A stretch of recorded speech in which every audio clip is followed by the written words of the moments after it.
সুপ্রিয় শিক্ষার্থী বন্ধুরা, আসসালামু আলাইকুম ওয়া রাহমাতুল্লাহি ওয়া বারাকাতুহু। আশা করি সবাই ভালো আছো, সুস্থ আছো, সুন্দর আছো। মাঝখানে একটু বিরতি দিয়ে এলাম তোমাদের সামনে। একটু জরুরি কাজে হঠাৎ করে গত দিন একটু বাইরে যেতে হয়েছিল, রংপুরে গিয়েছিলাম একটা কাজে। ফিরতে ফিরতে আর কি ম্যানেজ করতে পারিনি। তো যাই হোক, সেই প্রসঙ্গবাদ। আর শুক্রবারে ক্লাস দিলে তোমাদের টাইমের নানান সমস্যা। তো যাই হোক, আমি সেই প্রেক্ষাপট না টেনে আজকের ক্লাসে তোমাদেরকে স্বাগত জানাচ্ছি। আজকে আমরা যার সম্পর্কে জানবো, যাকে নিয়ে তোমাদের জানাবো, তিনি হলেন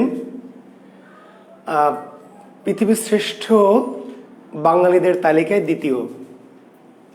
বিবিসি কর্তৃক 1000 বছরের শ্রেষ্ঠ বাঙালিদের যে তালিকা করা হয়েছিল 100 জনের, সেই তালিকায় যিনি দ্বিতীয় স্থানে অবস্থান করছেন, সেই বাঙালি, কি নাম তার? অন্তর রয়। নমস্কার গুরুজি। নমস্কার অন্তর। এত দ্রুত চলে যাচ্ছে দেখতে পাচ্ছি না। তামান্না আলী, আসসালামু আলাইকুম স্যার। ওয়ালাইকুম আসসালাম। সৌরভ সরকার, গুরুদেব ইজ ব্যাক। নমস্কার স্যার। পিউদেব, তাসনিম, সোমা, শরীফ, ইসি, রঞ্জন সরকার, মণিশঙ্কর, নুসরাত জাহান সেতু, খোরশেদ আলম খোকন, সবুজ কুণ্ডু, উজ্জ্বল হোসেন, আহমেদ শুভ, রঞ্জন সরকার, ওয়াজেদ আক্তার, মণিশঙ্কর নয়ন। আচ্ছা, ঠিক আছে, বুঝে গেছো তোমরা। প্রমোদশীল, হ্যাঁ, রবি ঠাকুর, রবীন্দ্রনাথ ঠাকুর, গুড। হ্যাঁ, আজকে যার নামই অরিজিনাল গুরু, তাই না? তোমরা তো আমাকে একটু সম্মান করে এমনি গুরু বলো। যাকে বাংলা সাহিত্যে সত্যিকারের কি গুরুদেব বলা হয়, কবি গুরু বলা হয়, সেই কবি গুরু রবিউল ইসলাম প্রিন্স। সালাম গুরু। ওয়ালাইকুম আসসালাম আবরাম সিফাত। তো যাই হোক, আশিস চন্দ্র মোদক, নমস্কার স্যার। নমস্কার নূর আলম, আসসালামু আলাইকুম স্যার। আমি শুভেচ্ছা বিনিময় পর্বে আর থাকছি না, তাই না? তোমরা এত শত শিক্ষার্থীর শুভেচ্ছা বিনিময় নিতে গেলে আমার সময় নষ্ট হবে। আমি সবার পক্ষ থেকে শুভেচ্ছা নিলাম, সালাম নিলাম। আসসালামু আলাইকুম। ওয়ালাইকুম আসসালাম ওয়া রাহমাতুল্লাহি ওয়া বারাকাতুহু। ঠিক আছে, ওকে। তাহলে আমরা আজকে পড়ছি কাকে নিয়ে? রবীন্দ্রনাথ ঠাকুর। ঠিক আছে শিক্ষার্থী বন্ধুরা? হ্যাঁ, তো রবীন্দ্রনাথ ঠাকুরের জন্ম মৃত্যু সবাই তোমরা জানো। তো সবাই জানলেও আমাকে লিখতেই হয়, বলতেই হয়, তাই না? অনেক ভালোবাসা উঠছে দেখতে পাচ্ছি। হ্যাঁ, লক্ষ লক্ষ ভালোবাসা উঠছে আকাশে। মোবাইলের মুঠোফোনের আকাশে লক্ষ লক্ষ ভালোবাসা উঠছে। হ্যাঁ, তোমাদের ভালোবাসা মাঝখানে একদিন পাইনি, খুব কষ্টে ছিলাম।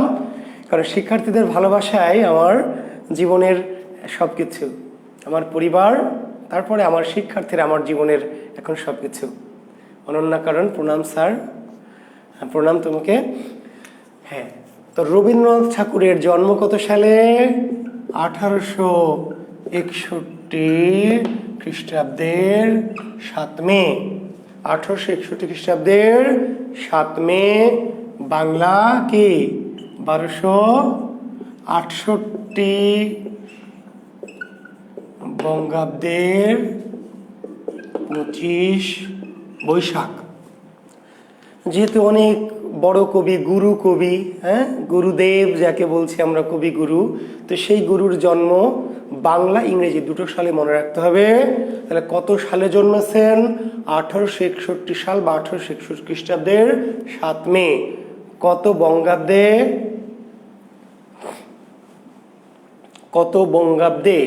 তাহলে 1268 বঙ্গাব্দের 25 বৈশাখ। ঠিক আছে, আচ্ছা। কোথায় জন্মেছেন? যে আরো কমন কোশ্চেন, যে কলকাতার জোড়াসাঁকোর ঠাকুর পরিবারে জন্মেছেন। কোথায়? কলকাতার জোড়াসাঁকোর কি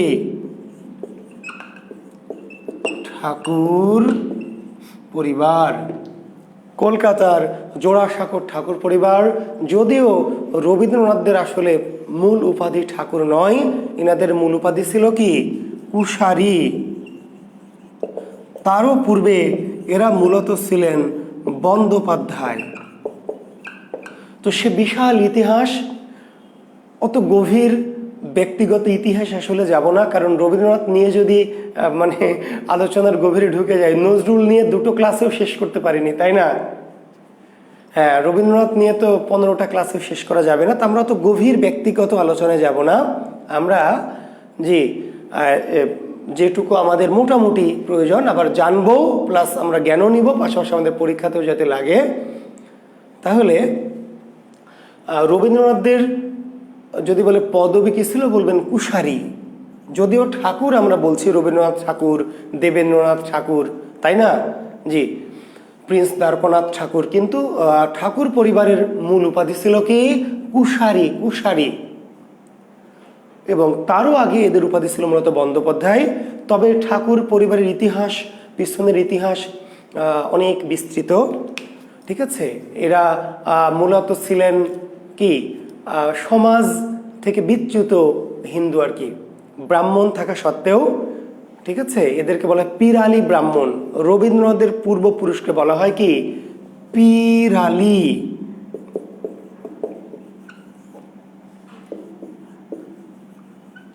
পিরালি ব্রাহ্মণ। পিরালি ব্রাহ্মণ মানে হচ্ছে যে ব্রাহ্মণরা, যে ব্রাহ্মণরা কি করেছেন, মানে অন্য কোনো জাতের সংস্পর্শে এসে নিজেদের জাতকে একটু নষ্ট করে ফেলেছেন, তাদেরকে বলে পিরালি ব্রাহ্মণ। বুঝতে পারলেন? যে ব্রাহ্মণ অন্য জাতের সংস্পর্শে এসে অন্য জাতের সাথে কি করেছে, সংস্রব ঘটিয়েছে, তাদেরকে তখন ওই জাতিচ্যুত করা হয়। তো হিন্দু সমাজের একটি দিক একটু নেগেটিভ, আমার নিজের ব্যক্তিগত, আমি জুয়েল কিবরি আমার চোখেও, যদিও এটি একসময় মুসলমান সমাজেও ছিল, আশরাফ আতরাফ প্রভেদ, আশরাফ এবং কি আতরাফ। আর হিন্দু সমাজে তো এটি খুবই প্রকট, যদিও আধুনিক যুগে হিন্দু সমাজে এই প্রথাটি অনেকটাই কমে গেছে, তবু একসময় প্রচণ্ডভাবে ছিল। তো উচ্চবংশীয় ব্রাহ্মণ পরিবারের হিন্দু ঠাকুর পরিবার, তারা মূলত কি এই কুশারী পদবিযুক্ত হিন্দু আর কি। তো তাদেরকে মূল হিন্দু সমাজ থেকে, ব্রাহ্মণ সমাজ থেকে বিচ্যুত করা হয়েছিল। তো যাই হোক, এই বিচ্যুতির খাড়া ঘাড়ে নিয়েই খুলনার দক্ষিণডিহি, রবীন্দ্রনাথের পূর্বপুরুষদের আদি নিবাস কোথায়? নিশ্চয়ই আপনারা জানেন, বিগত সালের কোশ্চেন এসেছিল। রবীন্দ্রনাথের জন্ম যদিও জোড়াসাঁকোর ঠাকুর পরিবারে, কিন্তু জোড়াসাঁকোর ঠাকুর পরিবারে ওনার পূর্বপুরুষরা চলে গিয়েছিলেন।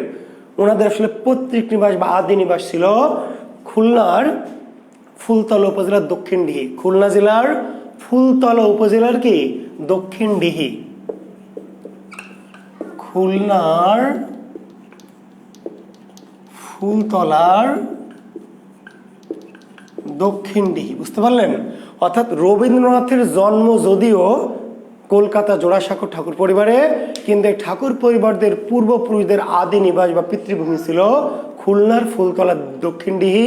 তো ওই যে বললাম যে তারা ব্রাহ্মণ সমাজ থেকে সমাজচ্যুত হয়ে রবীন্দ্রনাথের পূর্বপুরুষরা কি করেছিলেন, কলকাতায় চলে গিয়েছিলেন, এবং সেখানে গিয়ে তারা নিম্নবর্ণের হিন্দুদের কি ব্রাহ্মণ হিসাবে, পুরোহিত হিসাবে সেখানে জীবিকা নির্বাহ করতেন। এবং এই নিম্ন শ্রেণীর হিন্দুরা তাদেরকে ঠাকুর বলে ডাকা শুরু করেছিল। এবং পাশাপাশি ইনারা কি করতেন, ইংরেজদের সাথে যুক্ত হয়েছিলেন, ইংরেজদের বিভিন্ন ব্যবসা বাণিজ্যের কাজ তদারকি করতেন, এবং ইংরেজদের যারা জমিদার ছিলেন, সামন্ত, তাদেরকে জমি মাপামাপি করতেন। রবীন্দ্রনাথের পূর্বপুরুষরা ইংরেজদের বিভিন্ন ব্যবসা বাণিজ্যের সাথে যুক্ত হয়ে আস্তে আস্তে আর্থিকভাবে কি স্বাবলম্বিতা অর্জন করেন, এবং তাদের কাছ থেকে কি একসময় প্রিন্স উপাধি পান। রবীন্দ্রনাথের যে দাদা, তার নাম কি প্রিন্স দ্বারকানাথ ঠাকুর। রবীন্দ্রনাথের দাদার নাম কি? ঠাকুর দাদা প্রিন্স দ্বারকানাথ। নিশ্চয় জানেন, তবু আমি বলছি। তিনি যেমন ইংরেজদের সাহচর্যে এসে কি জ্ঞানের অধিকারী হয়েছিলেন, অর্থের অধিকারী হয়েছিলেন, পাশাপাশি সম্মান।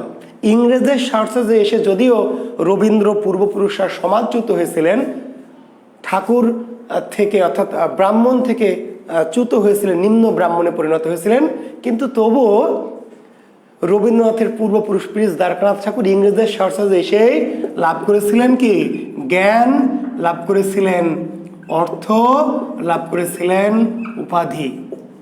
জি, এই যে রবীন্দ্রনাথের যে জ্ঞান, এই জ্ঞানের পিছনে কিন্তু ছিল কি, এই যে তাদের পূর্বপুরুষদের যে ইংরেজদের সাহচর্যে আসা জ্ঞান। তো জ্ঞান তো লাভ করলেন, অর্থ লাভ করলেন, উপাধি। তো রবীন্দ্রনাথের দাদা ঠাকুরকে উপাধি দেওয়া হলো কি প্রিন্স। প্রিন্স, তাহলে প্রিন্স কাদের দেওয়া উপাধি? ইংরেজদের দেওয়া উপাধি, প্রিন্স দ্বারকানাথ ঠাকুর। ঠিক আছে, তো প্রিন্স দ্বারকানাথ ঠাকুরের পুত্র দেবেন্দ্রনাথ হচ্ছে রবীন্দ্রনাথের পিতা। তো রবীন্দ্রনাথের, ঠিক আছে, পিতামহের নাম কি বা দাদা ঠাকুরের নাম কি? প্রিন্স দ্বারকানাথ ঠাকুর। প্রিন্স দ্বারকানাথ ঠাকুর।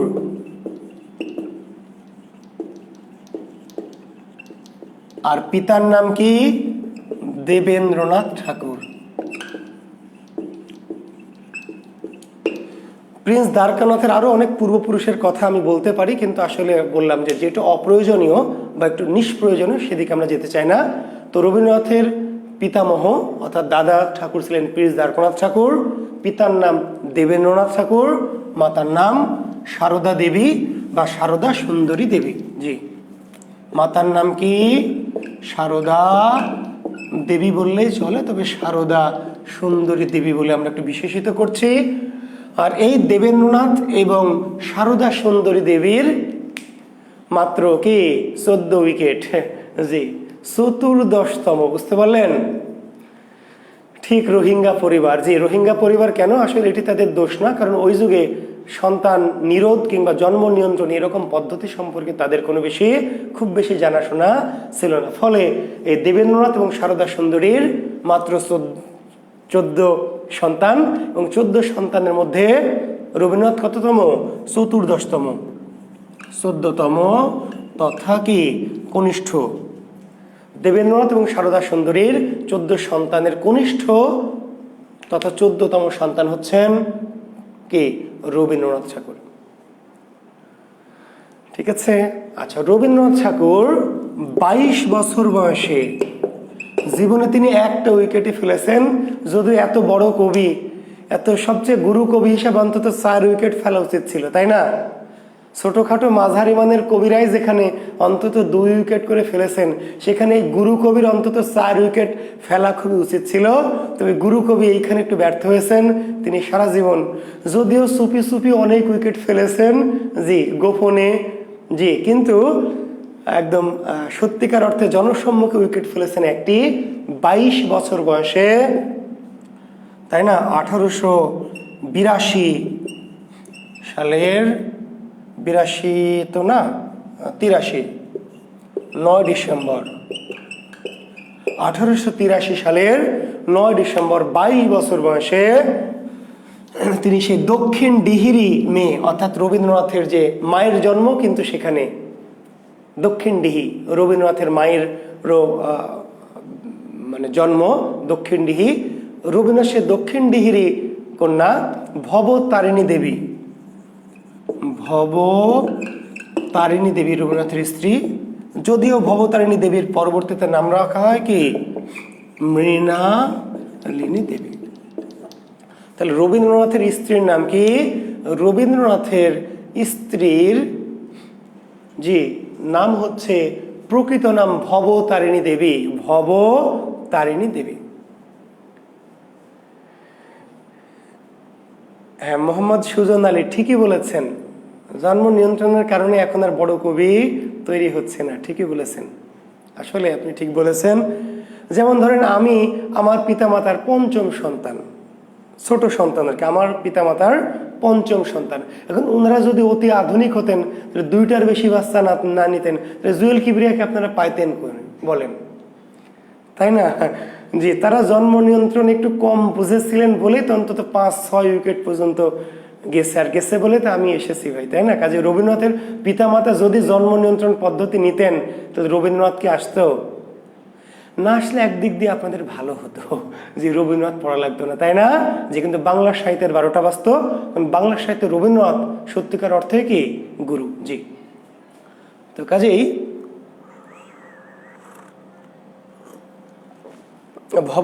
তাহলে রবীন্দ্রনাথের স্ত্রীর নাম কি ছিল? রবীন্দ্রনাথের স্ত্রীর প্রকৃত নাম ছিল ভবতারিণী দেবী, কিন্তু রবীন্দ্রনাথ তার স্ত্রীর কি নাম রেখেছিলেন, বা শ্বশুর বাড়িতে এসে তার কি নাম রাখা হয়, মৃণালিনী দেবী। ভবতারিণী নামটি রবীন্দ্রনাথের ঠিক পছন্দ নয়, তিনি তাকে নতুন করে নাম দিলেন কি, মৃণালিনী দেবী। তো রবীন্দ্রনাথ এবং যদিও রবীন্দ্রনাথকে জড়িয়ে বিয়ের আগেই কেউ কেউ মনে করলেন যে তার যে ভাবি, তাই না, কাদম্বিনী দেবী, তার সাথে রবীন্দ্রনাথের সম্পর্ক নিয়ে নানান কিংবদন্তি চালু আছে। আমরা সে ব্যক্তিগত কিংবদন্তিতে যাব না। তবে রবীন্দ্রনাথের যে বড় ভাই দ্বিজেন্দ্রনাথ ঠাকুর, তার স্ত্রী কাদম্বরী দেবীর সাথে রবীন্দ্রনাথের খুবই সখ্যতা ছিল, খুবই আন্তরিক সম্পর্ক ছিল। সেই সম্পর্কের গভীরতাটা কতটুকু, কতদূর গভীর, এটি জানা আসলে আমাদের এখন আর সম্ভব না, সবই কিংবদন্তি। তবে সম্পর্ক যে গভীর ছিল, সেটি বন্ধুত্বপূর্ণ ছিল, জি, এবং সেটিকে জাস্ট ফ্রেন্ড নাকি বেস্ট ফ্রেন্ড, বিএফ না জিএফ, সেই গবেষণা পণ্ডিতদের কাছে এখন শুধুই কল্পনা আর কি। জি, তো রবীন্দ্রনাথ তার বাসর ঘরে তার স্ত্রীর উদ্দেশ্যে কি গান গেয়েছিলেন? রবীন্দ্রনাথ তার স্ত্রীকে উদ্দেশ্য করে বাসর ঘরে গিয়েছিলেন আমরি লাবণ্যময়ী কে ও স্থির সুদামিনী। রবীন্দ্রনাথ তার বাসর ঘরে কোন গানটি গেয়েছিলেন? এখন বলবেন যে স্যার রবীন্দ্রনাথ বাসর ঘরে কোন গানটি গেয়েছিলেন আপনি জানলেন কেমনে? আপনি কি বাসর ঘরে আড়ি পেতে ছিলেন নাকি কান পেতে? না, আমি ঠিক আড়ি পেতে ছিলাম না, তাহলে কি অন্য কেউ ছিল? জানলো কেমনে যে বেটা রবীন্দ্রনাথ তার বউকে বাসর রাতে কি গান শোনালো? রবীন্দ্রনাথ নিজেই তার আত্মজীবনীতে পরবর্তীতে আর কি বলেছে যে রবীন্দ্রনাথ তার আত্মজীবনীতে লিখেছে বাসর ঘরে স্ত্রীকে উদ্দেশ্য করে রবীন্দ্রনাথ একটি গান লিখেছিল আমরি লাবণ্যময়ী কে ও স্থির সুদামিনী। বুঝতে পারলেন? আমরি লাবণ্যময়ী কে ও স্থির সুদামিনী। তো যাই হোক, রবীন্দ্র পরিবারে রবীন্দ্র এবং ভবতারিণীর বা মৃণালিনীর পরিবারে 5 সন্তান। জি, রবীন্দ্রনাথের 5 সন্তান, 3 মেয়ে এবং 2 কি ছেলে, 3 মেয়ে এবং 2 ছেলে। মেয়ে 3 জনের নাম লিখে নেন, মাধুরী, রেণুকা আর মীরা। মাধুরী, রেণুকা আর মীরা। ছেলে হচ্ছে রথীন্দ্রনাথ এবং সোমীন্দ্রনাথ। রবীন্দ্রনাথের 5টি সন্তান ছিল। রবীন্দ্রনাথের 5টি সন্তান, জি, 3 মেয়ে মাধুরী, রেণুকা আর মীরা। 2টি ছেলে ছিল রবীন্দ্রনাথের, রথীন্দ্রনাথ এবং সোমীন্দ্রনাথ। যদিও তারা কেউই খুব দীর্ঘায়ু হয়নি। একজন অর্থাৎ রথীন্দ্রনাথই একটু বেশি দিন বেঁচে ছিলেন, তাও খুব বেশি দিন নয়। জি, রথীন্দ্রনাথ 1961 সাল পর্যন্ত বেঁচে ছিলেন। রথীন্দ্রনাথ একমাত্র পুত্র যে একটু বেশি দিন অর্থাৎ 1961 সাল পর্যন্ত বেঁচে ছিলেন।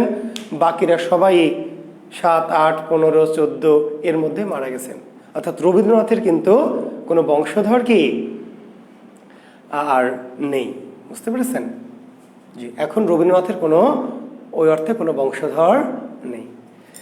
এবং একটি কথা বলে রাখি এই প্রসঙ্গে, পৃথিবীতে যত মহামানব, যদিও কম্পেয়ার করছি না, জাস্ট একটু বলছি, যেমন আমাদের প্রফেট যিনি, আমাদের মহামানব, আমাদের মহানবী যে হজরত মোহাম্মদ মুস্তফা সাল্লাল্লাহু আলাইহি সাল্লাম, তার কিন্তু সন্তান জন্ম নিয়েছিল পৃথিবীতে, কিন্তু খুব বেশি দিন কি বাঁচেননি, জানেন তো? জি, কিংবা আমরা গৌতম বুদ্ধ কিংবা যিশু খ্রিস্ট, অর্থাৎ পৃথিবীতে যারা মহামানব, মহামানবদের উত্তরসূরি কিন্তু থাকে না। জি, মনে রাখবেন, পৃথিবীতে যারা মহামানব দেখবেন, এই মহামানবদের কোনো উত্তরসূরি সৃষ্টিকর্তা রাখেন না। কেন? তার অনেক আধ্যাত্মিক কারণ আছে, সেই ব্যাখ্যায় আজকে যাব না, কোনো সুফিজমের ক্লাসে নিশ্চয়ই বলবো। জি, তো এই যে পুত্র রথীন্দ্রনাথ, রবীন্দ্রনাথের মৃত্যুশয্যায় এই রথীন্দ্রনাথ ছিলেন। এবং রবীন্দ্রনাথের যে শেষ কাব্য, আমি যাব ওইদিকে, রবীন্দ্রনাথের শেষ কাব্যের নাম কি? শেষ লেখা। রবীন্দ্রনাথের শেষ কাব্যের নাম কি? বা মৃত্যুশয্যায় কোন কাব্যটি লিখেছিলেন? রবীন্দ্রনাথ মৃত্যুশয্যায় লিখেছিলেন কোন কাব্যটি? শেষ লেখা। এবং লেখেননি আসলে, মৃত্যুশয্যায় শুয়ে শুয়ে মুখে মুখে বলতেন, আর তার পুত্র রথীন্দ্রনাথ সেগুলো লিখে নিয়েছিলেন। বুঝতে পারলেন? রবীন্দ্রনাথ মৃত্যুশয্যায় শুয়ে শুয়ে কি কবিতা বলতেন। মরার সময় কি হরি ভগবান কৃষ্ণের নাম নিবে কি, তাই না? কি করতো এই বুড়ার বেটা রবীন্দ্রনাথ? মৃত্যুশয্যায় শুয়ে শুয়ে কি কবিতা বের হতো মুখ দিয়ে। রূপনারায়ণের কুলে জেগে উঠিলাম, জানিলাম এ জগৎ স্বপ্ন নয়, রক্তের অক্ষরে দেখিলাম আপনার রূপ, চিনিলাম আপনারে আঘাতে আঘাতে, বেদনায় বেদনায়, সত্য যে কঠিন, কঠিনের ভালোবাসিলাম, সে কখনো করে না বঞ্চনা। মৃত্যুশয্যায় শুয়ে শুয়ে মুখ দিয়ে কি তার কবিতা বের হচ্ছে। আর পুত্র রথীন্দ্রনাথ এবং আরো একজন ছিলেন মৃত্যুশয্যায়, রবীন্দ্রনাথের সবচেয়ে প্রিয় একজন মানুষ ছিলেন ভ্রাতুষ্পুত্র। কে বলেন তো? রবীন্দ্রনাথ যাকে জীবনের সবচেয়ে বেশি চিঠি লিখেছিলেন, মনে আছে আপনাদের তার কথা?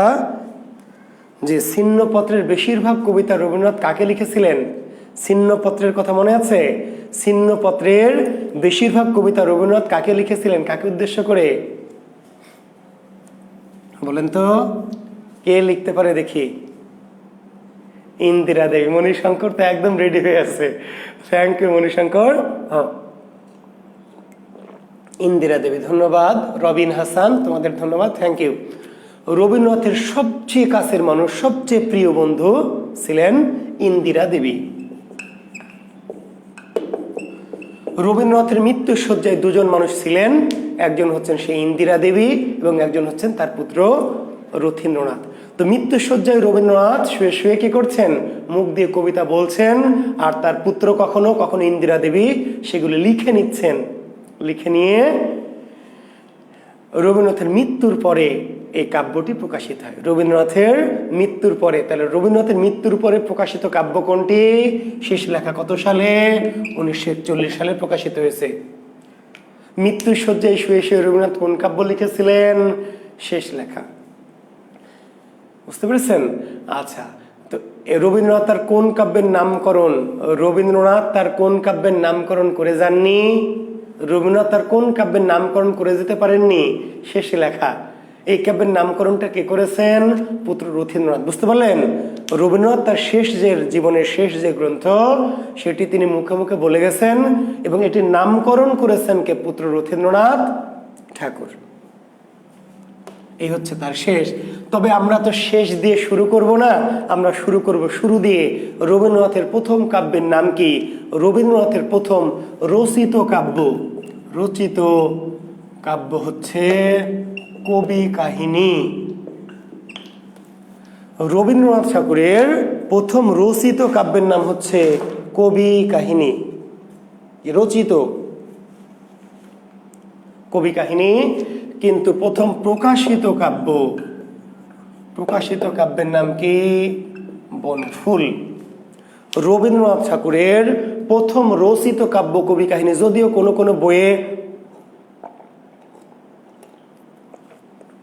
কোনো বইয়ে প্রথম কাব্য কবি কাহিনী বলেছে, এটি ভুয়া তথ্য। কবি কাহিনী পুস্তক আকারে গ্রন্থাকারে প্রকাশিত হয়নি, মনে থাকবে। কবি কাহিনী পুস্তক বা গ্রন্থাকারে প্রকাশিত হয়নি। কবি রচনা করেছিলেন প্রথম, কবির রচিত, রবীন্দ্রনাথের রচিত প্রথম কাব্যের নাম কি? রচিত প্রথম কাব্যের নাম কবি কাহিনী। কিন্তু রবীন্দ্রনাথের প্রথম কাব্যের নাম কি? রবীন্দ্রনাথের প্রথম কাব্যের নাম কি? তাহলে এটি আর হবে না, কারণ রচিত কাব্যকে প্রথম কাব্য ধরা হয় না। এই জিনিসগুলো কিন্তু কনফিউজড হবেন, ভুল করবেন, আর অগামগা জগা বই দেখে বারবার বিভ্রান্ত হবেন। রবীন্দ্রনাথের প্রথম কাব্য কোনটি হবে? যেটি তার প্রকাশিত। সবসময় মনে রাখবেন প্রথম কাব্য কোনটি, তাহলে প্রথম কাব্য কোনটি ধরতে হবে? যেটি প্রকাশিত। আর যদি প্রশ্ন করে প্রথম রচিত কাব্য, তাহলে সেটি ভিন্ন। রবীন্দ্রনাথের রচিত প্রথম কাব্য কবি কাহিনী, কিন্তু প্রথম কাব্য কোনটি বা প্রথম প্রকাশিত কাব্য কোনটি, তাহলে বলবেন কি? বনফুল। 1880 বঙ্গাব্দে এই কাব্যটি প্রথম প্রকাশিত হয়। 1880 বঙ্গাব্দে কি কবি কাহিনী প্রথম প্রকাশিত হয়। জি, কবি কাহিনী। আচ্ছা, তার আগে একটু বলে যায় রবীন্দ্রনাথের উপাধি কি। রবীন্দ্রনাথের উপাধিগুলো একটু বলে যায়, কারণ গ্রন্থে ঢুকে পড়লে আর এই তথ্যগুলি পরে বাদ পড়ে যাবে। রবীন্দ্রনাথের উপাধি হচ্ছে কি কি? বিশ্বকবি, রবীন্দ্রনাথের উপাধি কবিগুরু, রবীন্দ্রনাথের উপাধি গুরুদেব। রবীন্দ্রনাথের উপাধি হলো এশিয়ার বিশ্বকবি। জি, রবীন্দ্রনাথের উপাধি বিশ্বকবি না, এশিয়ার বিশ্বকবি না, এশিয়ার মহাকবি।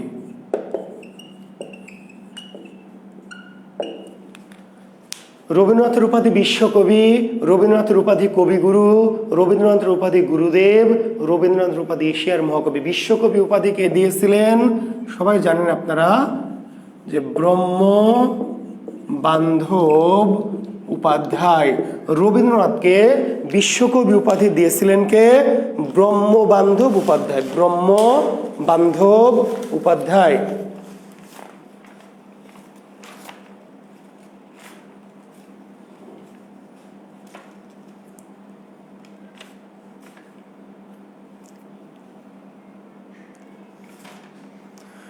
লিখেছেন? জি। আর কবিগুরু উপাধি দিয়েছিলেন কে? কবিগুরু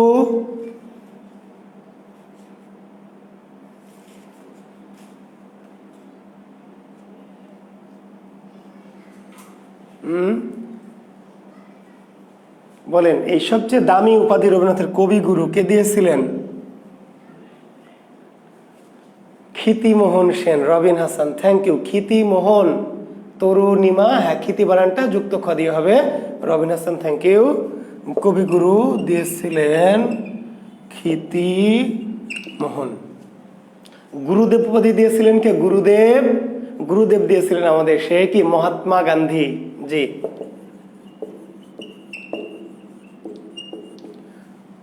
আর এশিয়ার মহাকবি উপাধি দিয়েছিলেন চীনা কবি সি লিজন। এশিয়ার মহাকবি এই উপাধি দিয়েছিলেন চীনা কবি সি লিজন। তা রবীন্দ্রনাথকে বিশ্বকবি উপাধি দিয়েছিলেন ব্রহ্মবান্ধব উপাধ্যায়, কবিগুরু উপাধি দিয়েছিলেন ক্ষিতিমোহন সেন, হ্যাঁ সেন লিখতে পারেন, ক্ষিতিমোহন সেন। গুরুদেব উপাধি দিয়েছিলেন মহাত্মা গান্ধী। আর এশিয়ার মহাকবি এই উপাধি দিয়েছিলেন সি লিজন।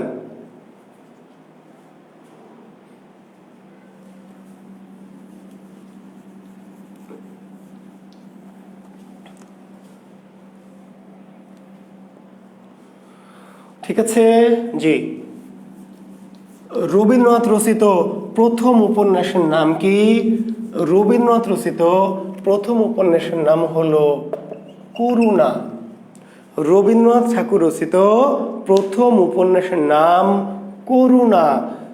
রচিত, মনে থাকবে, রবীন্দ্রনাথ রচিত প্রথম উপন্যাসের নাম করুণা। কিন্তু প্রথম উপন্যাস কোনটি? দয়া করে করুণা বলবেন না। প্রথম উপন্যাস কোনটি? বউ ঠাকুরানীর হাট। জি।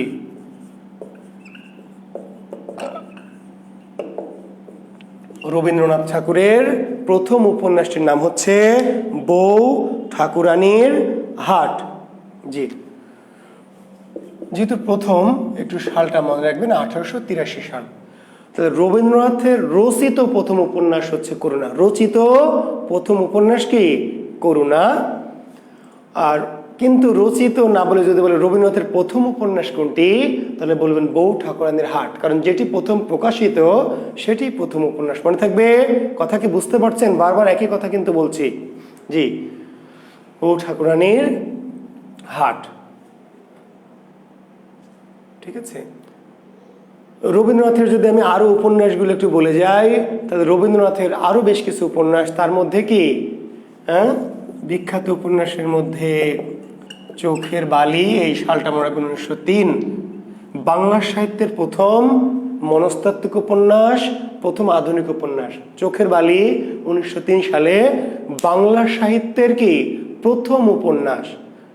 বাংলা সাহিত্যের প্রথম আধুনিক উপন্যাস, বাংলা সাহিত্যের প্রথম আধুনিক উপন্যাস এবং প্রথম কি মনস্তাত্ত্বিক উপন্যাস। জি,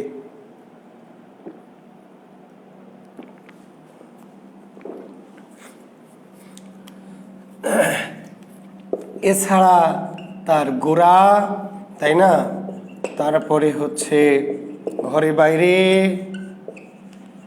সবই আপনারা জানেন, নৌকা ডুবি, তারপরে হলো রাজর্ষি, তারপরে যোগাযোগ, তাই না, তারপরে হলো কি চোখের বালি, শেষের কবিতা, দুই বোন, চতুরঙ্গ ইত্যাদি।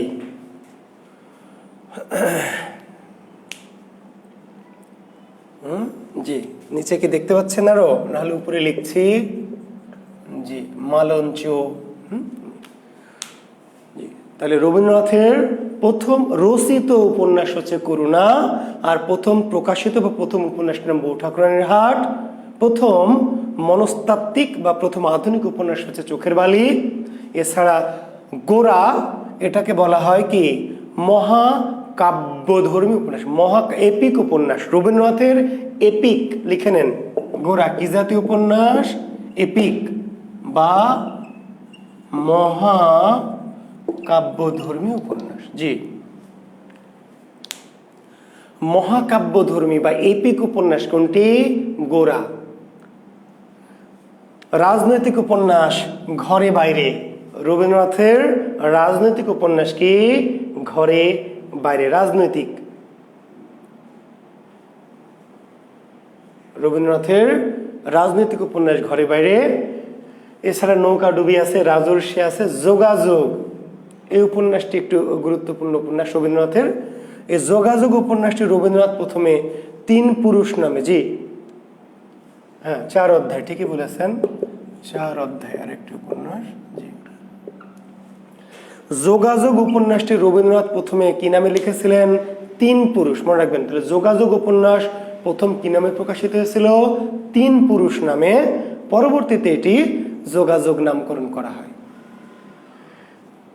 শেষের কবিতা রবীন্দ্রনাথের নয়, বাংলা সাহিত্যের, শুধু রবীন্দ্রনাথের নয়, বাংলা সাহিত্যের সর্বশ্রেষ্ঠ রোমান্টিক উপন্যাস। জি, শেষের কবিতা শুধু রবীন্দ্রনাথের নয়, 1000 বছরের বাংলা সাহিত্যের সর্বশ্রেষ্ঠ রোমান্টিক উপন্যাস। জি, দুই বোন, চতুরঙ্গ, মালঞ্চ, এগুলো তেমন একটা বিখ্যাত উপন্যাস নয়, তবু নামগুলি মনে রাখতে হবে। জি, যে নিচের কোনটি রবীন্দ্র রচিত উপন্যাস বা নিচের কোনটি রবীন্দ্র উপন্যাস নয়, তো কোনটি রবীন্দ্র রচিত আর কোনটি রবীন্দ্র নয়, তাই না, সেই জিনিসগুলোর জন্য নাম ছোটখাটো হলেও, কম গুরুত্বপূর্ণ হলেও নাম কিন্তু অবশ্যই কি মনে রাখতে হবে। জি, 4 অধ্যায়টাকে কেউ কেউ রাজনৈতিক উপন্যাস বলছেন, তবে রবীন্দ্রনাথের ঘরে বাইরেই মূলত শ্রেষ্ঠ রাজনৈতিক উপন্যাস। 4 অধ্যায়ের মধ্যেও কিছুটা রাজনৈতিক প্রেক্ষাপট আছে, ঠিক আছে। তবে আমরা একটু বড় উপন্যাসগুলো নিয়ে অল্প একটু কথা বলবো, বিশেষ করে চরিত্রগুলি একটু আমি বলতে চাচ্ছি আপনাদের। চোখের বালি, দুটি উপন্যাস নিয়ে একটু কথা বলবো। চোখের বালি, গোরা, যোগাযোগ, শেষের কবিতা, একটু অল্প একটু বলতে চাই। চোখের বালি সবাই জানেন, চোখের বালি, জি সবাই জানেন আর কি, আমার বলার দরকার নেই, এবং যদি নাও জানেন অন্তত সিনেমা দেখবেন। চোখের বালি সিনেমা আছে, দারুণ, অসম্ভব সুন্দর সিনেমা। জি, ঐশ্বরিয়া রায় বচ্চনের সিনেমা। জি, তো চোখের বালি এটি, তাই না, 1903 সালে। এর বিষয়বস্তু কি? বিধবাদের প্রেম। বিষয়বস্তু কি? বিধবাদের প্রেম। জি, আচ্ছা, তো ত্রিভুজ প্রেম, তাই না, মহেন্দ্র, সবাই জানেন আপনারা, মহেন্দ্র, আর কে? আশালতা, আর কে? বিনোদিনী। বিনোদিনী, আরেকজন আছে কে? বিহারী। মূল চারটি চরিত্র মূলত ত্রিভুজ প্রেম মহেন্দ্রের সাথে মহেন্দ্রের স্ত্রী আশালতা আর প্রেমিক হচ্ছে বিনোদিনী। ওই যে মনে আছে তো, ঘোড়ার জল আর কলসে জল। জি, মহেন্দ্রের স্ত্রীকে আশালতা আর প্রেমিকাকে বিনোদিনী। মহেন্দ্র একসময় ভাবছে যে আমার হৃদয়ে, ওই যে রবীন্দ্রনাথের যে ডায়লগ, যে আমার হৃদয়ে অনেক বড় জায়গা আছে, কাজে আশালতা তো আছেই, আশালতার জায়গার তো কোনো অভাব হবে না, বিনোদিনী একটু থাকুক না। আমার হৃদয় এতই বড়ই প্রশস্ত যে আশালতা এবং বিনোদিনী দুজনকে একই সাথে কি রাখা যাবে, কোনো সমস্যা হবে না। জি, তো এই মহেন্দ্র দুই দিকেই পা বাড়ায়, তো শেষ পর্যন্ত আর কাউকেই পায় না। এমন একটি ট্র্যাজিক পরিণতির মধ্য দিয়ে এই কাহিনীটি শেষ হয়েছে। খুবই দারুণ, খুবই চমৎকার কাহিনী, পড়বেন, ঠিক আছে। জি, আর আমার একটি চোখের বালি নিয়ে আমার সমালোচনা লেখা আছে, ঢাকার একটা প্রকাশনীর নামটা ভুলে গেলাম আমি, Alia book depot. Alia book depot থেকে আমি এই রবীন্দ্রনাথের চোখের বালি নিয়ে ক্রিটিসিজম করেছি। চোখের বালি এই বইটার ভূমিকা লিখেছি। জি, একটু পড়বেন সম্ভব হলে, ঠিক আছে। আলিয়া বুক ডিপো থেকে প্রকাশিত চোখের বালির আমি ভূমিকা লিখেছি, দেখবেন, জুয়েল কিবরিয়া নামে। তো সেক্ষেত্রে আমি চোখের বালি নিয়ে আমার যে ক্রিটিসিজম সেগুলো আমি বলেছিলাম।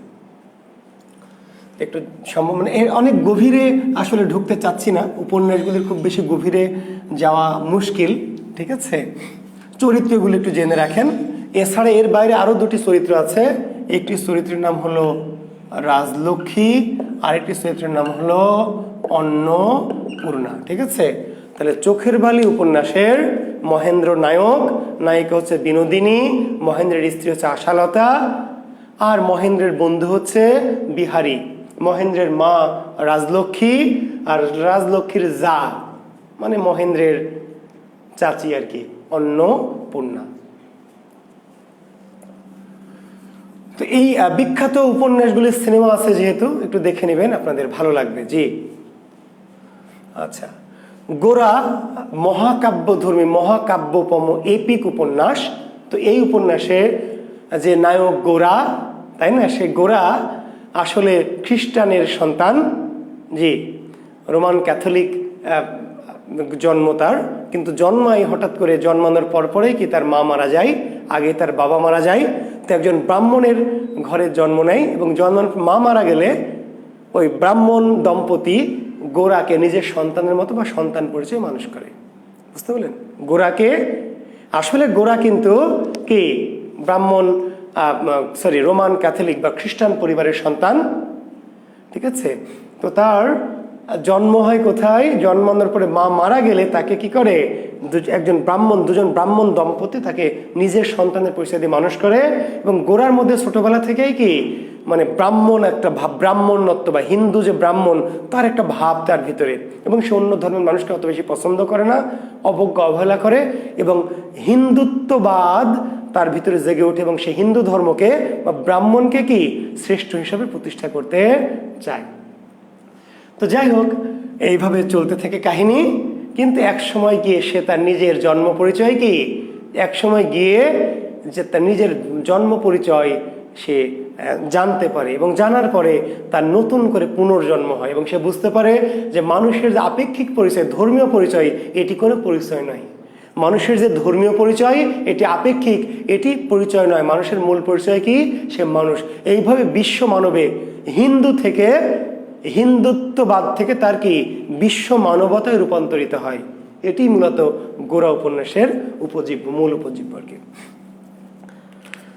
আচ্ছা, যোগাযোগ উপন্যাসটি আমরা বললাম, যোগাযোগ উপন্যাস আমার মণিশঙ্কর বারবার বলছে স্যার আমি বুঝি নাই, মাথার উপর দিয়ে গেছে। আসলে মাথার উপর দিয়ে যাওয়ার কিছু নাই। যোগাযোগ উপন্যাসটি মূলত দুটি ইজমের দ্বন্দ্ব, একটি হচ্ছে ধনতন্ত্র আর একটি হচ্ছে সামন্ততন্ত্র। এই জিনিসটা মনে রাখবেন, সামন্ততন্ত্র আর ধনতন্ত্র, এই দুটো জিনিস বুঝলে যোগাযোগ উপন্যাস বুঝে ফেলবেন। খুবই সিম্পল, অনেক জটিল তত্ত্বে যেতে চাচ্ছি না, তবু যেহেতু আপনারা দু একজন পিড়াপিড়ি করছেন। তো জমিদার, সামন্ততন্ত্র হচ্ছে জমিদারি তন্ত্র, আর ধনতন্ত্র হচ্ছে ব্যবসায়ী তন্ত্র। তো রবীন্দ্রনাথের মাঝামাঝি সময় এসে, এক সময় এসে জমিদার কিন্তু ভেঙে যাচ্ছে। আপনারা জানেন যে মধ্যযুগের শেষের দিকে এসে জমিদার তন্ত্রটা ধীরে ধীরে ভেঙে যাচ্ছে, আর ধনতন্ত্র ব্যবসায়ী তন্ত্রটা আস্তে আস্তে উত্থান ঘটছে। জমিদার তন্ত্রের বা সামন্ততন্ত্রের পতন ঘটছে, জমিদারদের পতন ঘটছে, জমিদাররা মার খেয়ে যাচ্ছে কাদের কাছে? পয়সাওয়ালা, টাকাওয়ালা, অর্থাৎ যারা বণিক ব্যবসায়ী শ্রেণীটা আস্তে আস্তে সমাজে উঠে যাচ্ছে। তো এই সামন্ততন্ত্র বা জমিদার সমাজের প্রতিনিধিকে আমাদের যে নায়িকা কুমুদিনী, আর ধনতন্ত্রের প্রতিনিধি নায়ক মধুসূদন হচ্ছে যোগাযোগ উপন্যাসের নায়ক, যে হচ্ছে বণিক শ্রেণী, ব্যবসায়ী শ্রেণী, ধনতান্ত্রিক শ্রেণীর প্রতিনিধি, যে জীবনের সবকিছু মূল্যায়ন করে কি দিয়ে? টাকা দিয়ে। এই ধনতান্ত্রিক শ্রেণী বা ব্যবসায়ী শ্রেণীরা জীবনের সবকিছুকে মূল্যায়ন করে কি দিয়ে? টাকা দিয়ে। কিন্তু সামন্ততন্ত্রের প্রতিনিধি কুমুদিনী, সে তার ঐতিহ্য হচ্ছে তার জমিদারি তার ঐতিহ্য, এবং সে প্রজাদের ভালোবাসা কিংবা মানুষের প্রতি মমত্ববোধ, মায়া মমতা কিংবা ভিতরের একটা বড় জগৎ নিয়ে তার বাস। তো যাক, মধুসূদন তার পূর্বপুরুষদের একটা জেদের বসে কিংবা এক ধরনের কি বলবো, এক ধরনের রাগের বসে কুমুদিনীকে অনেকটা প্রতিশোধ স্পৃহা থেকে বিয়ে করে। ধনিক শ্রেণীর প্রতিনিধি মধুসূদন কুমুদিনীকে একটা প্রতিশোধ স্পৃহা থেকে বিয়ে করে এবং কুমুদিনীর পরিবারকে বোঝাতে চায় যে আসলে সেই কি সেরা। হীরার হার গড়ায় দেয়, সোনার বালা গড়িয়ে দেয়, ঠিক আছে, সবকিছু টাকা দিয়ে। কিন্তু কুমুদিনী তো সোনার হার বা হীরার মালা চায় না, কি চায়? ভালোবাসা চায়, মমতা চায়। কিন্তু মধুসূদন মায়া মমতা ভালোবাসা বোঝেন, ইমোশন বোঝে না, কারণ মধুসূদন কি ব্যবসায়ী শ্রেণী। তো ফলে কুমুদিনী আর মধুসূদনের যোগাযোগ ঘটে না, বোঝেন? যোগাযোগ 3 বার কবুল কবুল কবুল বলে কিংবা 7 পাকে আগুন সাক্ষী রেখে ঘুরাই দিলেই কি যোগাযোগ ঘটবে? যদি দুজন এক মনোভাবে না যেতে পারেন তাহলে তো যোগাযোগ ঘটবে না। এবং মধুসূদন যতই জোর করে কুমুদিনীর সাথে যোগাযোগ ঘটতে চেয়েছে, কুমুদিনী চেয়েছে মধুসূদন তার মতো করে তাকে আবেগে ভালোবাসায়, তাই না, তার মতো করে তাকে পেতে চাক। কিন্তু কিছুতেই মধুসূদনের স্টাইলে পেতে চেয়েছে, অলংকার গহনা শাড়ি টাড়ি দিয়ে, আর কুমুদিনী তাকে ভালোবাসায় আবেগে পেতে চেয়েছে, কিন্তু কেউ কাউকে পায়নি। যোগাযোগটা ঘটেনি। এক সময় কোনোভাবেই থাকা সম্ভব হয় না কুমুদিনীর, কারণ মধুসূদন কুমুদিনী অভিমান করে অন্য নারীতে আসক্ত হয়। এই কুমুদিনী বুঝতে পারে এবং অভিমান করে সে একসময় তার ভাই বিপ্রদাস, কুমুদিনীর ভাইকে বিপ্রদাস, তার কাছে চলে যায়, মধুসূদনকে ছেড়ে চলে যায়। কিন্তু চলে যাওয়ার পরে বিপ্রদাসও তাকে গ্রহণ করে যায়। ঠিক আছে, তোর আর ওই ছোট লোকের বাচ্চার কাছে যেতে হবে না, তুই আমার কাছেই থাক। কিন্তু এই কিছুক্ষণ দিন পরে টের পাওয়া যায় যে কুমুদিনী কি অন্তঃসত্ত্বা। অন্তরের যোগাযোগ না ঘটলেও বাইরের যোগাযোগ তো ঘটে গেছে, বুঝেন নাই? জি, যদিও মধুসূদন কুমুদিনীর অন্তরের যোগাযোগ ঘটেনি, কিন্তু অন্তরের যোগাযোগ না ঘটলে কি হবে? বাইরের যে যোগাযোগ, বাইরের যে অ্যাকশন, সেটা তো ভাই ঠিকই ঘটে গেছে। ফলে কুমুদিনী অন্তঃসত্ত্বা হয়ে পড়ে। এইবার বিপ্রদাস বুঝতে পারে যে না, কুমুদিনের আর থাকা হবে না, কারণ যোগাযোগ অনিচ্ছা সত্ত্বেও কি যোগাযোগ কোনো না কোনোভাবে ঘটে গেছে। কাজেই কুমুদিনীকে আর রাখা যাবে না, এবং কুমুদিনীও বুঝতে পারে যে না, আর থাকা যাবে না। তো অনিচ্ছা সত্ত্বেও, নিতান্ত অনিচ্ছা সত্ত্বেও কুমুদিনী আবার কি মধুসূদনের সংসারে ফিরে যায়। তো যাই হোক, অন্তরের যোগাযোগ না ঘটলেও একটা বংশধারার একটা যোগাযোগ তাদের মধ্যে ঘটে। এটি হচ্ছে যোগাযোগ উপন্যাসের কি মূল কাহিনী। আর মানে বোঝাতে চাওয়া হলো যে যদিও যোগাযোগটা ঘটেনি মনের দিক থেকে, কিন্তু একটা যোগাযোগ কি বংশধারার একটা যোগাযোগ তাদের মধ্যে ঘটে গেছে। কাজে এই যোগাযোগকে অস্বীকার করার আসলে সুযোগ কি নাই। তো এটি হচ্ছে যোগাযোগ।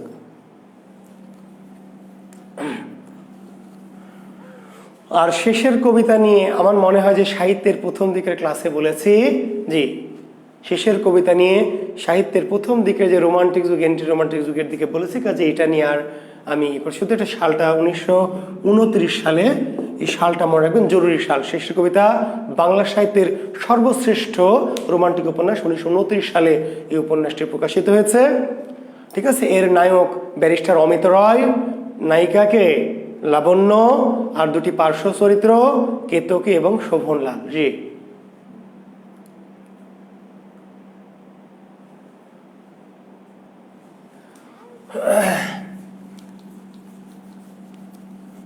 তো এই হচ্ছে আমরা তো যে উপন্যাস। আমরা যদি একটু কাব্যের কথায় যাই, রবীন্দ্রনাথের আমরা যদি কাব্যে যাই, জি, তো শেষের কবিতা আমরা যদি একটু করি, তো শেষের কবিতার অনেকগুলি কবিতা, এবং এটিকেও কাব্যধর্মী উপন্যাস বলেছে কেউ কেউ। শেষের কবিতায় অনেকগুলি কি কবিতা আছে, এবং মাঝে মাঝে কি বিভিন্ন কাব্যের চরণ ব্যবহার করা হয়েছে, এবং এই কবিতা এই উপন্যাসের ভাষাটি অনেকটা কি কাব্যিক, ফলে এই উপন্যাসটাকে কেউ কেউ কাব্যধর্মী উপন্যাস। তাহলে গোরা হচ্ছে মহাকাব্যধর্মী, গোরা কি ধর্মী? মহাকাব্যধর্মী। আর শেষের কবিতা কি জাতীয় উপন্যাস? রোমান্টিক তো বটেই, রোমান্টিক তো বটেই, কিন্তু শেষের কবিতাকে কেউ কেউ কাব্যধর্মী, কাব্যধর্মী উপন্যাস বলে কি মনে করা হয় আর কি। জি, নাজমুন নাহার ডালিয়া শেষের কবিতায় কোনো আনন্দ পায় না। জি, আনন্দ পান না কারণ আপনি বোঝেন না, তাই আপনার এখনো বোঝার বয়স হয়নি। জি, নাজমুন নাহার ডালিয়া শেষের কবিতা বোঝেন না কারণ শেষের কবিতা বোঝার বয়স হয়নি। জি, শেষের কবিতার শেষ কবিতাটা পড়বেন, শেষের কবিতার শেষ কবিতাটা পড়বেন।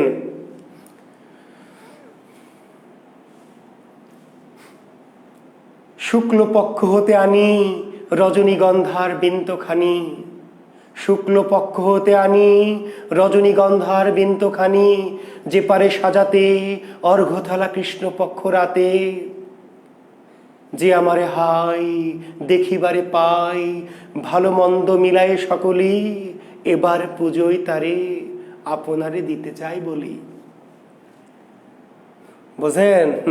কবিতাই বোঝেন না, কেমনে বুঝবেন?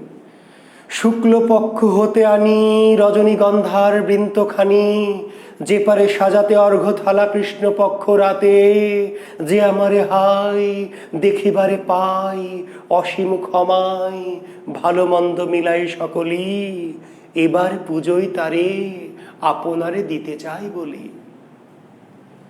এই যে দেখ, একটা ছাগল পাওয়া গেছে, এই যে মহিউদ্দিন মাহবুব শুভ এই গরুগুলোর জন্য ক্লাস নিয়ে মজা পায় না। এই ছাগল, এই গাধা, এই ভেড়া ঢুকছে মহিউদ্দিন মাহবুব শুভ। রথীন্দ্রনাথের কি কোনো সন্তান ছিল না? না রে বাবা, রথীন্দ্রনাথের সন্তান ছিল না, থাকলে তো বংশধারাটা তৈরি হতো, বুঝেছিস? এখন কেন এই প্রশ্ন করছিস? সেই প্রশ্ন তো করবি ওই কালে, যেই কালে আমি এই আলোচনাটা করেছি। আমি এখন কই আর তুই প্রশ্ন করছিস কি? হ্যাঁ, দাদার কবর কোথায় আর দাদি কাঁদছে কোথায়? রথীন্দ্রনাথ নিয়ে তো অনেক আগে আলোচনা শেষ করেছি। এখন এই শেষের কবিতার মধ্যে রথীন্দ্রনাথের সন্তান ছিল কিনা এই প্রশ্ন করলে কি কাম হবে রে গাধা? কখন কোন প্রশ্ন করতে হয় তাও বুঝিস না। আমি আছি কোন ইমোশনে আর তুই কি প্রশ্ন করিস? হ্যাঁ হ্যাঁ, কালের যাত্রার ধ্বনি শুনিতে কি পাও, তারি রথ নিত্য উধাও। খুব দারুণ শেষের কবিতা, যে অনুভূতি সম্পন্ন মানুষদের জন্য। জি, থ্যাংক ইউ। অর্থাৎ শেষের কবিতা হচ্ছে যারা হচ্ছে খুবই নিখাদ অনুভূতি ধারণ করে, বুঝতে পেরেছেন? অর্থাৎ ভালোবাসা মিন্স স্যাক্রিফাইস, ত্যাগ। ভালোবাসা মিন্স কি? স্যাক্রিফাইস, ত্যাগ। বুঝলেন নাই? জি, তা আমার ইমোশনে যে কেটে দিয়েছে এক গদ্ধ প্রশ্ন করে, এক গাধার মতো কোশ্চেন করে আমার ইমোশনটা নষ্ট করে দিয়েছে,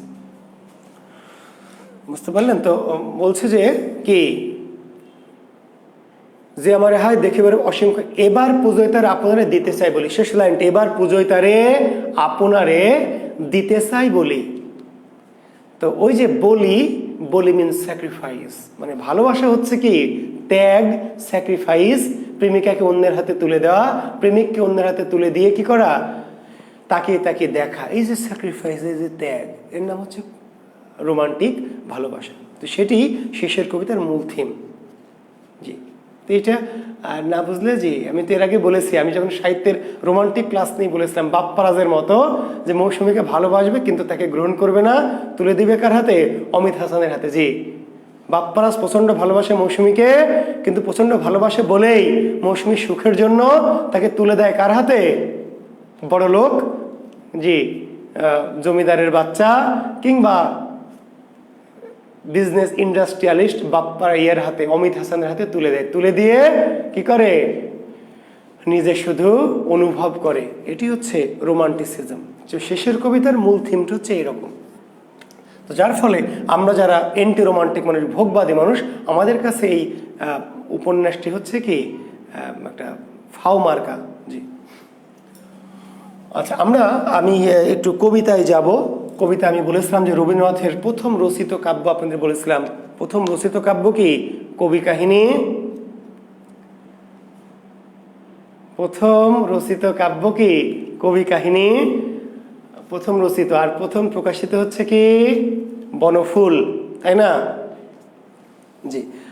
আর রবীন্দ্রনাথের মানে মূলত রবীন্দ্রনাথকে মানে মানুষ চিনেছে যে কাব্য দিয়ে, সেটির নাম হচ্ছে, আচ্ছা, প্রথম বিখ্যাত কাব্যের নাম হচ্ছে প্রভাত সঙ্গীত। প্রভাত সঙ্গীত তো না, সন্ধ্যা সঙ্গীত। জি,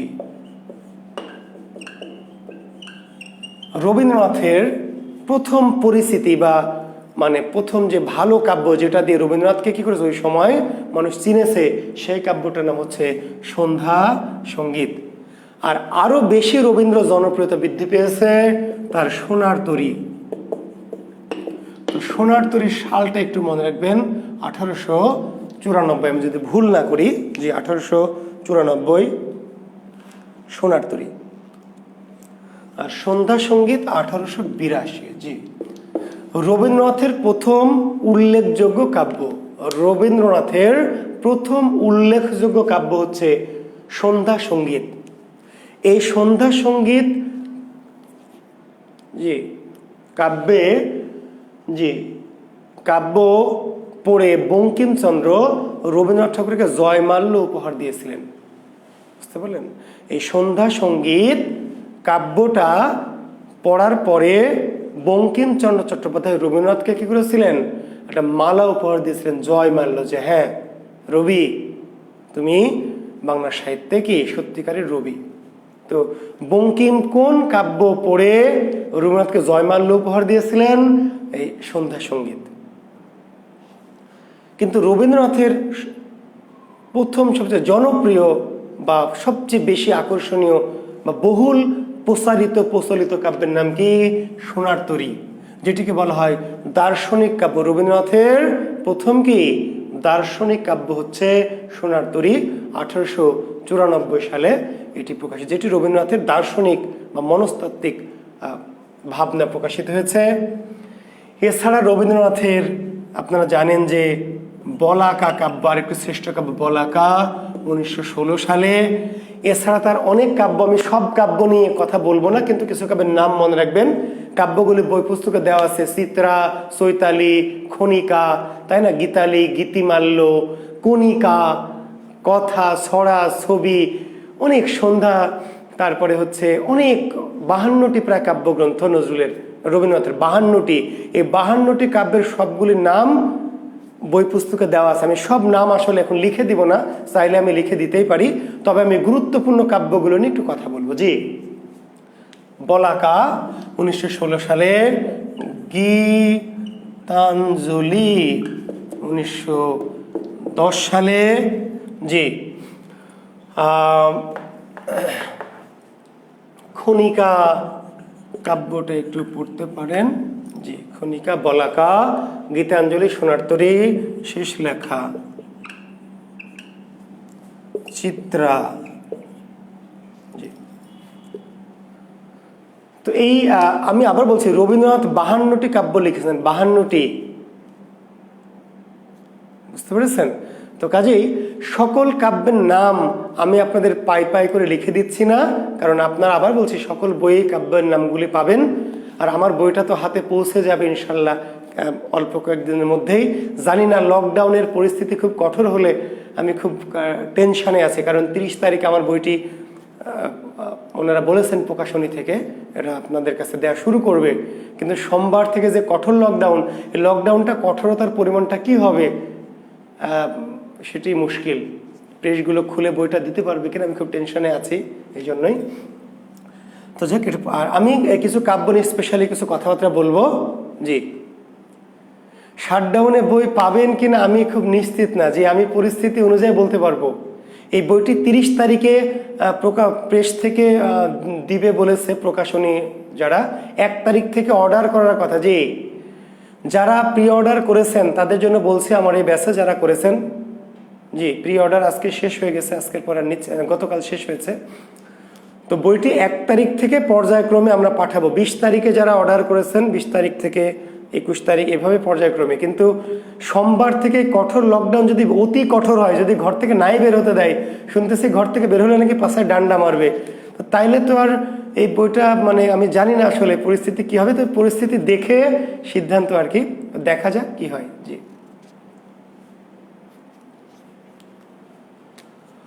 হ্যাঁ, তো ঠিক আছে, আমি পরিস্থিতি অনুযায়ী জি দেখা যাক।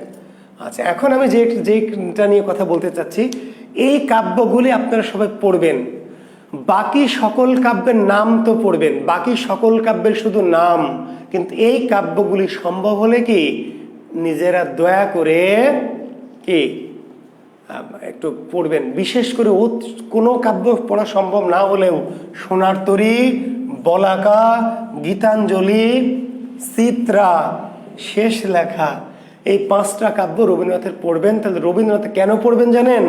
ওই যে লাইন আসবে, লাইন লাইন, পংক্তি, উক্তি। জি, তো পংক্তি উক্তি ওই প্রচলিত বইগুলোতে যে লাইনগুলো আছে সেগুলো থেকে কমন নামও আসতে পারে। হ্যাঁ, খালি লকডাউন পিছাইলে তো ভালো ভাই, হ্যাঁ পিছাইলে তো ভালো, যদি পিছাই তাহলে তো সমস্যা নাই। জি, আচ্ছা, এটা নিয়ে আমি কথা এখন বলতে চাচ্ছি না, আমরা পরিস্থিতি দেখি। জি, 30 তারিখের পরে আমি আপনাদের জানাবো, জি ওদের সাথে কথা বলে জানাবো। এখন এই সোনার তরী, এটি আপনারা জানেন রবীন্দ্রনাথের প্রথম জনপ্রিয় এবং সবচেয়ে প্রথম দিকের কাব্যের মধ্যে সবচেয়ে জনপ্রিয় কাব্য সোনার তরী। সোনার তরীকে বলে দার্শনিক কাব্য। কি কাব্য? দার্শনিক কাব্য। বলাকে বলে গতিবাদের কাব্য। বলাকার বিষয়বস্তু কি? গতিবাদ, গতিবাদ। জি, গতিবাদ। পৃথিবীর সকল বস্তুই কি গতিশীল, পৃথিবীর সকল বস্তুই, সেটা হোক চলন্ত বা ঘুমান্ত কিংবা স্থির, সকল বস্তুই গতিশীল। গতিবাদ হচ্ছে বলাকা কাব্যের বিষয়বস্তু। গীতাঞ্জলি নিয়ে একটু বেশি করে কথা বলবো, তো তার আগে এগুলো শেষ করি। চিত্রা কাব্য রবীন্দ্রনাথের খুবই জনপ্রিয়, কারণ এই চিত্রা কাব্যের মাঝে রবীন্দ্রনাথের বেশ কিছু কি বিখ্যাত বিখ্যাত কবিতা আছে। তার মধ্যে 2 বিঘা জমি, 2 বিঘা জমি কবিতাটি কোন কাব্যের? এই চিত্রা কাব্যের। মনে থাকবে, চিত্রা কাব্যে খুব দামি দামি কিছু কবিতা আছে, তার মধ্যে একটি হচ্ছে 2 বিঘা জমি, একটি হচ্ছে পুরাতন ভিত্ত। পুরাতন ভিত্ত কবিতা নাম শুনেছেন? যা কিছু হারাই গিন্নি বলেন কেষ্টা বেটায় চোর, যা কিছু হারাই গিন্নি বলেন কেষ্টা বেটায় চোর। এই লাইন কোন কবিতার? পুরাতন ভিত্ত। কোন কাব্যের? চিত্রা।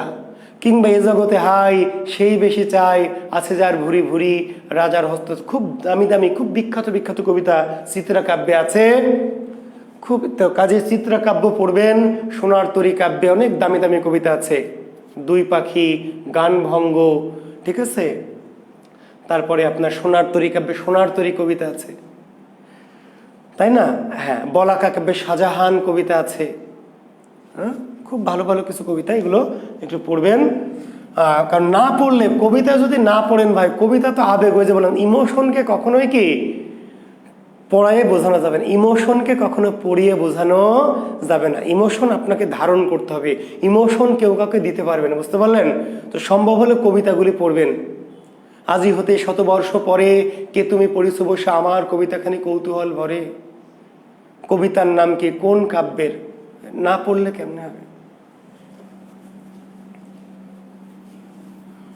আচ্ছা, গীতাঞ্জলি কাব্য নিয়ে একটু বেশি কথা বলবো, যদিও সবাই জানেন তো বলি। গীতাঞ্জলি কাব্যের কি প্রকাশকাল কত? 1910। গীতাঞ্জলি 1910 সালে প্রকাশিত হয়, ঠিক আছে।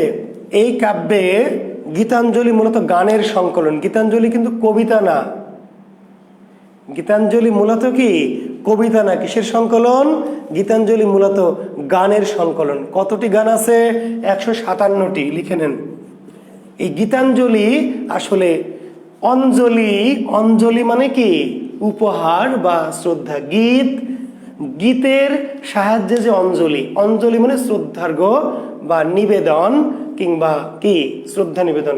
গীতাঞ্জলি গীতের সাহায্যে অঞ্জলি, গীতের সাহায্যে অঞ্জলি মানে পূজা বা কি অঞ্জলি শব্দের আবেদন করতে হচ্ছে করপুটে অর্ঘ্যদান, করপুটে, করপুটে অর্ঘ্যদান অঞ্জলি। গানের মাধ্যম, গানের সাহায্যে অঞ্জলিকে বলে গীতাঞ্জলি। পুষ্পের সাহায্যে অঞ্জলিকে বলা হয় পুষ্পাঞ্জলি, কনকাঞ্জলি, বুঝতে পারলেন? পাদুকাঞ্জলি, প্রেমাঞ্জলি, স্নেহাঞ্জলি, অনেক অঞ্জলি। গানের সাহায্যে যে অঞ্জলি, আমার গানের মালা আমি করবো কারে দান, কিংবা আমায় নহে গো ভালোবাসো মোর গান, এই যে গানে গানে যে শ্রদ্ধা, গানে গানে যে অঞ্জলি, তার নাম গীতাঞ্জলি। কোনোটা স্নেহাঞ্জলি, কোনোটা প্রেমাঞ্জলি, কোনোটা পুষ্পাঞ্জলি, কোনোটা কনকাঞ্জলি, সোনা দিয়ে অঞ্জলি, কনক মানে সোনা। পাদুকাঞ্জলি, পাদুকা জুতার মালা পরায় না, যে হরম যদি তোকে জুতার মালা পরাবো, এই জুতার মালাকে সাহিত্যের ভাষা বলা হয় পাদুকাঞ্জলি, পাদুকাঞ্জলি। জি, তো 1910 সালে প্রকাশিত হয়। কিন্তু 1912 সালে গীতাঞ্জলিতে গানের সংখ্যা কয়টা? 157টি। এই গীতাঞ্জলি কাব্য 1912 সালে ইংরেজিতে অনুবাদ করা হয়। কিন্তু মজার বিষয়, গীতাঞ্জলি কাব্যের 157টি গান সেখানে ছিল না। কতটি গান ছিল? গীতাঞ্জলির 53টি গান সহ অন্যান্য আরো 9টি গ্রন্থের গান মিলিয়ে মোট কি 103টি গীতান, যেটি song offerings, song OFFERIN, song offerings. Gitanjali কাব্যের ইংরেজি অনুবাদ সং অফারিংস। কিন্তু ঝামেলাটা হলো যে গীতাঞ্জলি কাব্যের ডাইরেক্ট কিন্তু অনুবাদ সং অফারিংস না। গীতাঞ্জলি কাব্যের 157টি গানের মধ্যে 53টি গান, বেশিরভাগ গান। তাহলে সং অফারিংসে গানের সংখ্যা কয়টি? সং অফারিংসে গানের সংখ্যা লিখে নেন 103টি। গীতাঞ্জলিতে গান হচ্ছে 157টি, সং অফারিংসে গান 103টি। এর মধ্যে গীতাঞ্জলির গান হচ্ছে 53টি, আর বাকি 50টি গান আরো কিছু কিছু কাব্যের। কোন কোন কাব্যের একটু লিখে নেন। গীতি, মাল্য, তারপরে হলো নৈবেদ্য, তারপরে খেয়া, শিশু, কল্পনা। জি, খেয়া, শিশু, কল্পনা, উৎসর্গ, স্মরণ, চৈতালি।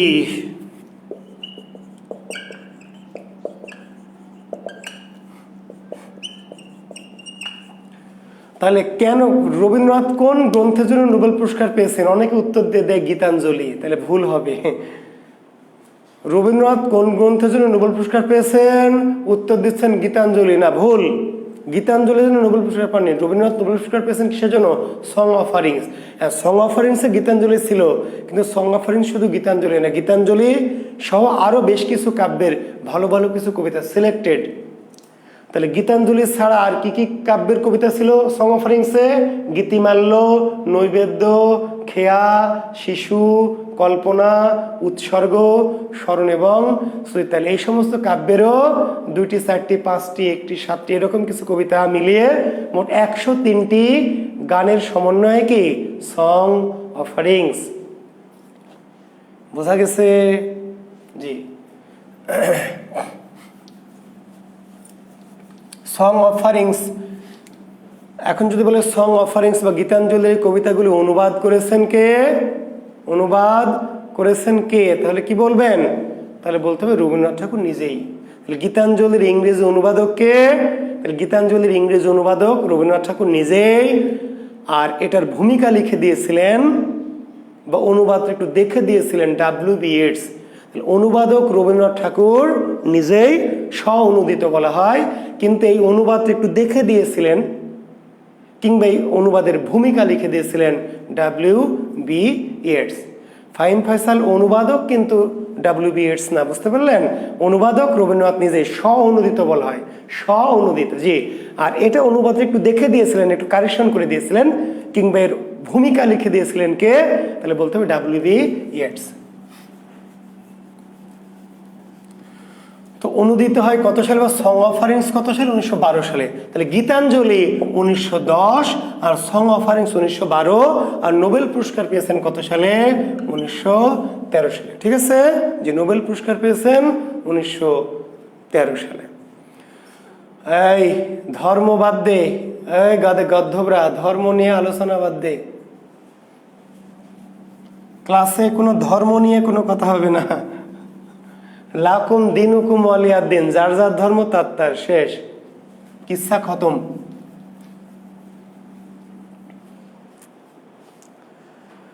আচ্ছা, যেটি আরেকটি কথা একটু বলতে চাচ্ছিলাম রবীন্দ্রনাথের শেষের কবিতাটা নিয়ে।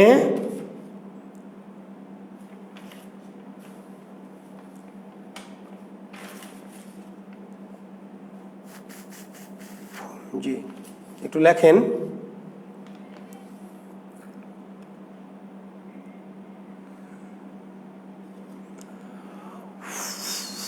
ইংরেজিতে অনুবাদ করলেন। আচ্ছা, শেষের কবিতার কিছু বিখ্যাত লাইন, শেষের কবিতার কিছু বিখ্যাত লাইন, জি একটু লিখে নেবেন, কিছু কিছু বিখ্যাত লাইন লেখেন। ফ্যাশনটা হলো মুখোশ, স্টাইলটা মুখশ্রী। ফ্যাশনটা হলো মুখোশ, স্টাইলটা। শেষের কবিতার আমি একটু জিনিস এগুলো ইনক্লুড করছি, কারণ আমি না হলে পরে ভুলে যাব। শেষের কবিতার কিছু গুরুত্বপূর্ণ কোটেশন। ফ্যাশনটা হলো মুখোশ, স্টাইলটা মুখশ্রী, লিখেছেন। তারপরে লেখেন, বিধাতার রাজ্যে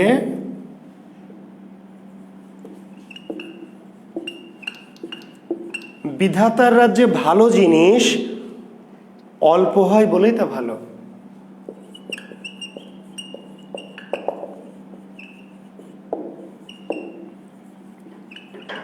খুব প্রিয় কথা আমার একটা, বিধাতার রাজ্যে ভালো জিনিস অল্প হয় বলেই তা ভালো, বুঝতে পেরেছেন? মানে খুব বেশি যদি সবাই ভালো হতো তাহলে ভালোর কোনো কদর থাকতো না। জি,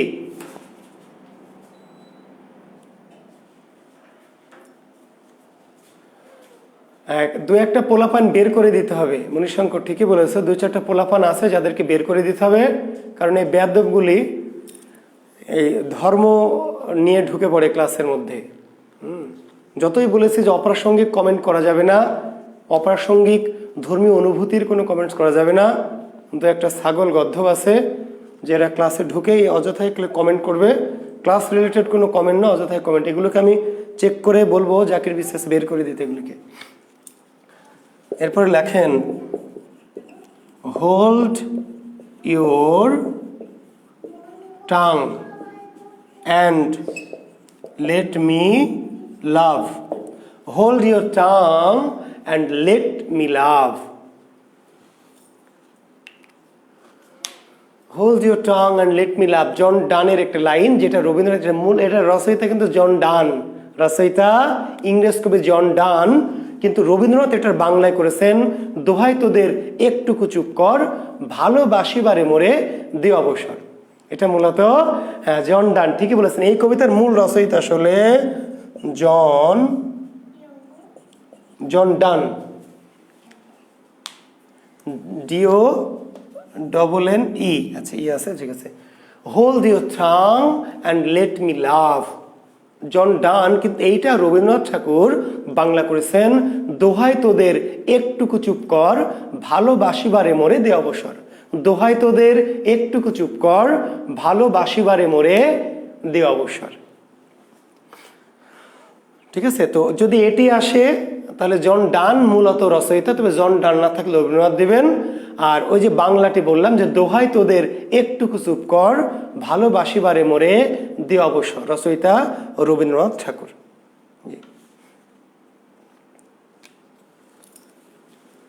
তো এগুলো একটু উক্তিগুলো একটু মনে রাখবেন। আর এটার ইংরেজি অনুবাদ হয়েছিল, জি ইংরেজি অনুবাদ, জি নাম হচ্ছে ফেয়ারওয়েল মাই ফ্রেন্ড। শেষের কবিতার ইংরেজি অনুবাদ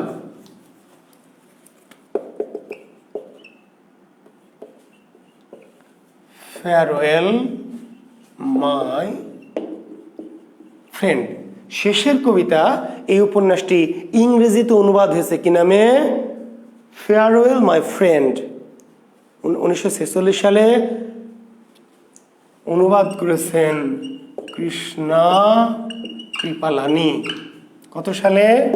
1946 সালে, যে রবীন্দ্রনাথের মৃত্যুর 5 বছর পরে কৃষ্ণা কৃপালানি নামক একজন অনুবাদ করেছেন ফেয়ারওয়েল মাই ফ্রেন্ড। এটা ইংল্যান্ড, লন্ডন থেকে প্রকাশিত হয়েছিল অনুবাদটি। জি, আরো অনেকেই পরবর্তীতে অনুবাদ করেছেন, পরবর্তীতে আর অনেকেই অনুবাদ করেছেন শেষের কবিতার। তবে শেষের কবিতার প্রথম ইংরেজি অনুবাদ ফেয়ারওয়েল মাই ফ্রেন্ড। আবার বলছি, শেষের কবিতা পরবর্তীতে অনেকেই কি অনুবাদ করেছেন। জি, আচ্ছা, একজন প্রশ্ন করেছে মাহাদি হাসান ইংলিশে কোনো লিটারেচার লিখেছে কিনা? হ্যাঁ, রবীন্দ্রনাথ ইংরেজিতে লিখেছে দ্য চাইল্ডস রিটার্ন। রবীন্দ্রনাথ ইংরেজিতে লিখেছে দ্য চাইল্ডস রিটার্ন, আগে ইংরেজিতে লিখে পরে বাংলা করেছে, ঠিক আছে। আবার দ্য চাইল্ড, শিশু তীর্থ, রবীন্দ্রনাথ ইংরেজিতে একটি গল্প লিখেছিল the child's return, the CHILD, child's return ইংরেজিতে লিখেছে, বুঝতে পারলেন, দ্য চাইল্ডস রিটার্ন। পরে আবার এটাকে রবীন্দ্রনাথ বাংলাও করেছে, শিশুর প্রত্যাবর্তন। তো রবীন্দ্রনাথ প্রথমে ইংরেজিতে লিখেছিল দ্য চাইল্ডস রিটার্ন, পরবর্তীতে এটাকে কি করেছে? বাংলা করেছে, শিশুর প্রত্যাবর্তন।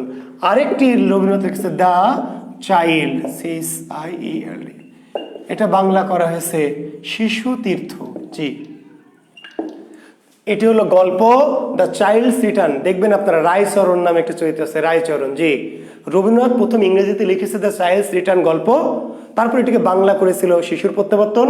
আবার একটি কবিতা ইংরেজিতে লিখেছিল দ্য চাইল্ড, এটাকে বাংলা করা হয়েছে আবার পরে কি শিশু তীর্থ। রবীন্দ্রনাথ প্রথমে ইংরেজিতে লিখেছিল, পরে কি করেছে? বাংলা লিখেছে। জি,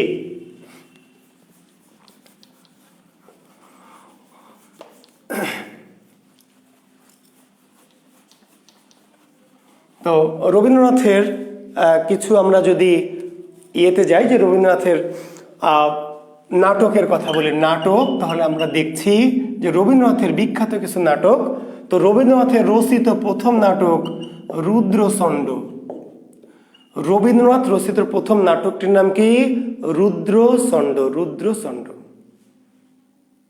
রুদ্রচণ্ড। তবে রবীন্দ্রনাথের প্রথম প্রকাশিত নাটক বা নাটকের মর্যাদা দেওয়া হয় বাল্মীকি প্রতিভা। রবীন্দ্রনাথ 2 দিনে নিব?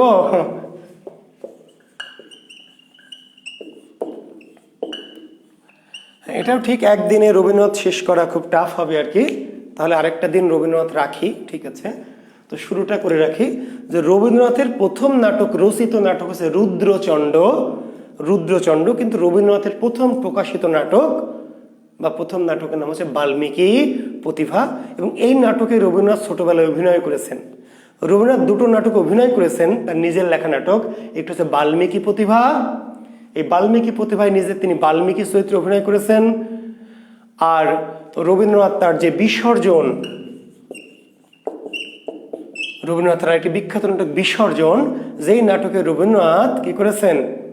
অভিনয় করেছেন। রবীন্দ্রনাথ তার নিজের লেখা 2টি নাটক, একটি হচ্ছে বাল্মীকি প্রতিভা আর একটি বিসর্জনে অভিনয় করেছেন। কিসের ভূমিকায়? রঘুপতি, মন্দিরের পুরোহিত আর কি, ঠিক আছে, মন্দিরের পুরোহিত। তাহলে রবীন্দ্রনাথ বিসর্জন নাটকে অভিনয় করেছেন কোন চরিত্রে? মন্দিরের পুরোহিত রঘুপতি চরিত্রে। আর বাল্মীকি প্রতিভা নাটকে নিজে তিনি বাল্মীকির অভিনয় করেছেন। এছাড়া রবীন্দ্রনাথের আরো অনেক নাটক আছে। তো যেহেতু এই রবীন্দ্রনাথকে একদিনে ক্লাসটা নিলে অনেক চাপাচাপি হয়ে যাবে এবং অনেক লং হয়ে যাবে ক্লাসটি, তো কাজে আমরা চাপাচাপিও করতে চাই না, আপনাদের ব্রেনে অতিরিক্ত প্রেশারও দিতে চাই না। আমরা তাহলে Jannatul Tasnim, it's my first class, যে আপনাকে স্বাগতম, সুস্বাগতম, অভিবাদন আপনাকে। গীতাঞ্জলি দিয়ে অভিবাদন জানাবো না কনকাঞ্জলি না পুষ্পাঞ্জলি? জি, তো তাহলে এই পর্যন্ত থাক। রবীন্দ্রনাথ নিয়ে আমরা আসছি আগামী এপিসোডে, সেই পর্যন্ত আমাদের সাথেই থাকুন, আমাদেরকে ছেড়ে যাবেন না। জি, আর অগামগা জায়গার প্রশ্ন করে মাঝে বিরক্ত করবেন না। আর কোনোভাবেই ধর্মীয় কোনো আলোচনা নিয়ে ক্লাসে যারাই কমেন্টস করবে, এরপর দিয়ে আমি কড়া হুঁশিয়ারি দিচ্ছি, ক্লাসের মধ্যে যারাই কোনো ধর্মীয় বিষয় নিয়ে, ক্লাসের বাইরে কোনো বিষয় নিয়ে কমেন্টস করবে, আমি স্ট্রেট এখানে মার্ক করে নোট করে রাখবো এবং পরদিন থেকে কিন্তু বের করে দেবো। আমি আবার বলছি, আজকে সাবধান করে দিচ্ছি। জি, তো ধন্যবাদ। হ্যাঁ, আমরা রবীন্দ্রনাথের গল্প পড়ে সংক্ষেপে লিখে পোস্ট করতে বলেছিলাম। এই পেজে কি করব? এই পেজে করতে পারেন, কিন্তু আমি বলেছিলাম যে আমার যে একটা গ্রুপ আছে জুয়েল কিবরিয়া বিশেষ প্রস্তুতি, দারদা সুয়াস নাকি, আমি নামটা হয়তো পড়তে পারলাম কিনা জানি না। আমি বলেছিলাম আপনাদের যারা রবীন্দ্রনাথের গল্প পড়েন তারা আপনারা যেটি করতে, রবীন্দ্রনাথের গল্প পড়ে রবীন্দ্রনাথের গল্পের সার সংক্ষেপটা আপনারা লিখে আমার গ্রুপে পোস্ট করতে পারেন, কারণ এই ম্যাক্সিমাম ছাত্র আমার গ্রুপে আছে এবং তাতে আরও অনেক ছাত্র আমার উপকৃত হবে। তো আপনারা তো সেটি করছেন না। জুয়েল কিবরিয়া বিশেষ প্রস্তুতি, জুয়েল কিবরিয়া বিশেষ প্রস্তুতি, এই গ্রুপে আপনারা রবীন্দ্রনাথের গল্পগুলি পড়ে পড়ে সারমর্ম লিখে আমার গ্রুপে পোস্ট করতে পারবেন। জি, তাতে আপনার মেধাটা আমি দেখব, পাশাপাশি এই গল্পের জিস্টগুলো অন্য ছাত্র উপকৃত হবে। তো ভালো থাকবেন। আমরা আগামী দিন সোমবার, জি, রাত 9:30 রবীন্দ্রনাথকে দ্বিতীয় পর্বে নিয়ে আসছি। সেই পর্যন্ত ভালো থাকবেন, সুস্থ থাকবেন। আচ্ছা, বিনতে নূর একটা কবিতা শুনতে চাই, চেষ্টা করব আগামী ক্লাসে রবীন্দ্রনাথের একটা কবিতা শোনানো। ঠিক আছে?